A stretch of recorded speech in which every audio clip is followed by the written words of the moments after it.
గీత. నేను గాజువాక వాసవి వంట క్లబ్ నుంచి వచ్చాను. నేను ట్రైనింగ్ అయ్యాను. 30 రోజులు ట్రైనింగ్ అయ్యాను ఆన్లైన్ ద్వారా. మీరు ఇప్పుడు చదువుకుంటున్నారా? నేను 30 రోజులు చదువుకున్నాను. చదువుకొని మీ అందరికీ చెప్తామని వచ్చాను. ఎక్కడి నుంచి? గాజువాక నుంచి వచ్చాను. అందుకని అలా చేయకూడదు కదా. నేను చెప్పేది ఏంటో తెలుసా? డిసిప్లిన్. డిసిప్లిన్ అంటే ఏంటి?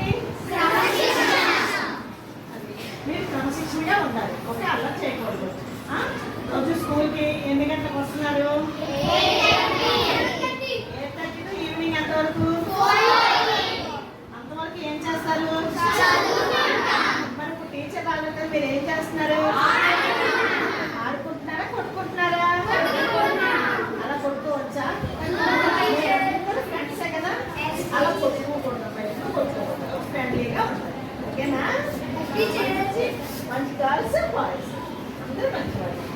అలా చేయకుండా చేయాలి. ఉదయం లేవగానే స్కూల్కి ఎలా వస్తున్నారు? నీట్గా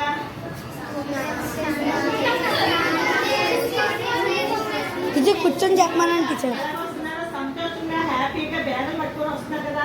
ఈవినింగ్ వరకు అలాగే మనం సంతోషంగా హ్యాపీగా ఉండాలి. కొట్టుకోకూడదు, ఏం చేయకూడదు.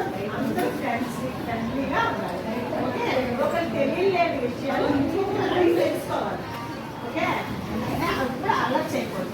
ఓకేనా? డిసిప్లిన్ అంటే క్రమశిక్షణగా ఉండాలి. మనం క్రమశిక్షణగా ఉండాలంటే ఏం చేయాలి? చదువుకోవాలి, కష్టపడి చదువుకోవాలి, కష్టపడి ఇష్టపడి చదవాలి. కష్టపడి చదవాలి, ఇష్టపడి చదవాలి. తల్లిదండ్రులు ఎందుకు పంపిస్తారు వాళ్ళ స్కూల్కి? చదువుకోవడానికి. ఇద్దరే కదా వస్తున్నారు. వాళ్ళు ఎంతో కష్టపడి మీకు చదివిస్తున్నారు. ఉదయం అనగా పనులు దాని మమ్మీ వాళ్ళు పనులు చేసుకొని మీకు జాగ్రత్తగా చదువుకోమని స్కూల్కి పంపిస్తున్నారు. స్కూల్కి పంపించినప్పుడు మనం ఎంత నీట్గా ఎంత బాగా చదువుకోవాలి. వాళ్ళు చదువుకొని ఉద్యోగం చేసి తిరగండి మీరు. మనం కూడా అలా కష్టపడి మనం కూడా పెద్దవాళ్ళు అవ్వాలి. పెద్దవాళ్ళు అవ్వాలంటే కష్టపడి చదవాలి. కానీ మమ్మీ ఆ రోజు మనీ ఇస్తారు. ఎప్పుడైనా మనీ ఇస్తాం మనం ఏం చేయాలి? అందులో మనం సేవ్ చేసుకోవాలి. సేవ్ చేసుకొని ఏం చేయాలి? మనకి ఎప్పుడైనా బుక్ కానీ పెన్సిల్ కానీ ఏదైనా అవసరం వస్తే మనం ఏం చేయాలి? సేవ్ చేసుకొని కొనుక్కోవడం ఏదో చేయాలి. అంతేకాని మమ్మీ అని డబ్బులు ఇస్తున్నారని వచ్చినట్టు కష్టపడి కూడా చేయకూడదు. ఓకేనా? వాళ్ళు ఎలాగైతే కష్టపడి అన్ని చేస్తున్నారో ఉదయం లేచి మిమ్మల్ని ఎలా పంపిస్తున్నారో మీరు కూడా శుభ్రంగా నీట్గా వచ్చి స్కూల్కి వచ్చి చదువుకోవాలి, చెయ్యాలి. ఓకే, కష్టపడి రోజు 24 గంటలు. ఎన్ని గంటలు రోజుకి? 24 గంటలకి. స్కూల్కి ఎన్ని గంటల నుంచి ఎన్ని గంటల వరకు? 8 గంటలు స్కూల్ ఖర్చు పెడుతున్నారు. స్కూల్కి 8 గంటలు చదవడం, ఆడుకోవడం అన్నీ 8 గంటలు చేస్తున్నారు. మిగతా టైంలో ఏం చేయాలి? అద్దెపాటు వేసి వ్యాయామాన్ని ఏం చేస్తాం? యోగా. Yoga yes teacher. యోగాసనాలు తెలుసు టీచర్. ఎవరైనా ఓకే, అందరూ ఇంట్లో యోగా చేస్తున్నారా? అప్పుడు కాదు, రోజు లేచాక బ్రష్ చేసుకొని వ్యాయామం చేయాలి. వ్యాయామం ఎంత అరగంట చేసిన తర్వాత చదువుకోవాలి. చదువుకొని ఎన్ని గంటలు అవ్వాలి తెలుసా మీరు? 4కి 5 o'clock లేస్తే చాలు. మీరు పిల్లలు కదా, 5 o'clock లేచి మిగతా పనులన్నీ చేసుకొని అప్పుడు యోగా చేసి తర్వాత చదువుకొని వర్క్ అది చేసుకొని తయారయ్యి దేవుడికి దండం పెట్టుకొని అప్పుడు స్కూల్కి బయలుదేరాలి.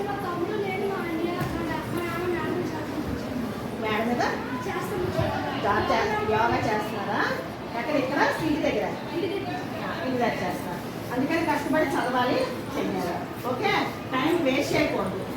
చదువుకోవచ్చు, ఆడుకునే టైంలో ఆడుకోవాలి, చదువుకునే టైంలో చదువుకోవాలి. సంతోషంగా ఉన్నప్పుడు అర్దు కూర్చో. అర్దు చైతన్య కనిపించదు. ఇదే చెప్పు, ఒప్పుకోవాలి. లేదు స్టాండ్ అప్. 5 నుంచి గుంజీలు.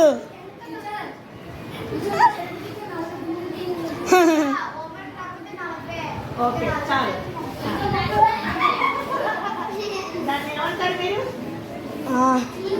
గుంజీలు.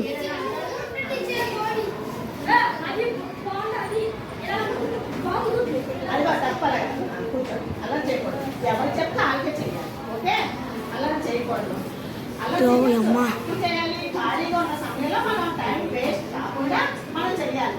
ఇంతవరకు హాలిడేస్ ఇచ్చారు. హాలిడేస్ మీరు ఏం చేశారు? అరుణ్ ఎంజాయ్ చేశారా?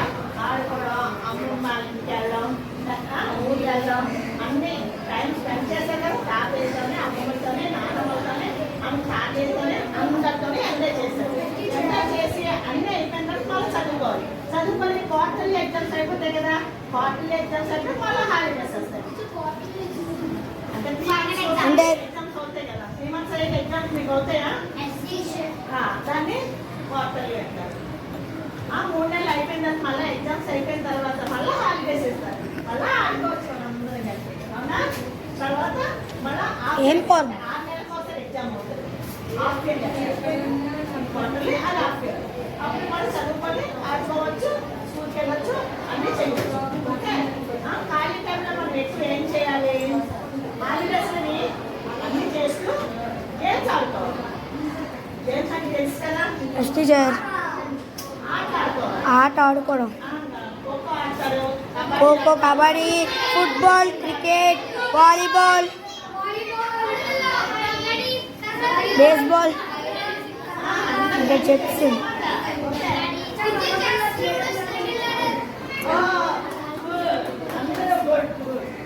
అందరూ చెస్ ఆడుకోవచ్చు. టీచర్